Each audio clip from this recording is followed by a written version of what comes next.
وکاس راجپوت صاحب رحیم یار خان سے پوچھتے ہیں، آج کل لڑکے بالوں میں جو ہیئر بینڈ لگاتے ہیں ان کو ذرا سیٹ رکھنے کے لیے، بالوں کو سیدھا رکھنے کے لیے، کیا یہ لگانا شرعاً جائز ہے؟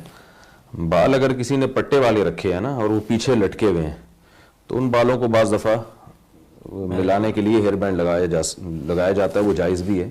اور اس کا طبی فقہا مسئلہ بھی بیان کرتے ہیں کہ مرد نے اگر بالوں کو گوندا ہوا ہے، جوڑا بنایا ہوا ہے، تو اس کو غسل میں بال کھولنے پڑیں گے لازمی. تو ظاہر ہے جوڑا بنانا جائز ہے، تبھی یہ پھر مسائل بھی بیان کیے ہیں. لیکن اس طرح چٹیا بنانا اوپر کی طرف یہ کسی خاص ڈیزائن میں یہاں، تو وہ چونکہ جائز ہی نہیں ہے ایسا فیشن، تو وہ اس کو ربڑ بینڈ کے ذریعے بھی جائز نہیں ہے، بغیر اس کے بھی جائز نہیں ہے.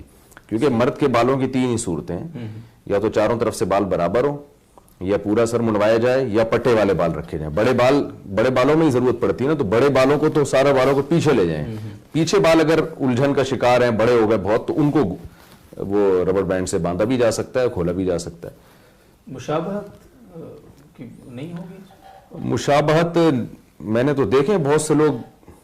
آپ اس کو زیادہ یہ کہہ سکتے ہیں کہ فساق فجار آج کل ان کا معمول بن گیا ہے، تو نیک لوگوں کو، صلحاء کو، عام آدمی کو نہیں کرنا چاہیے.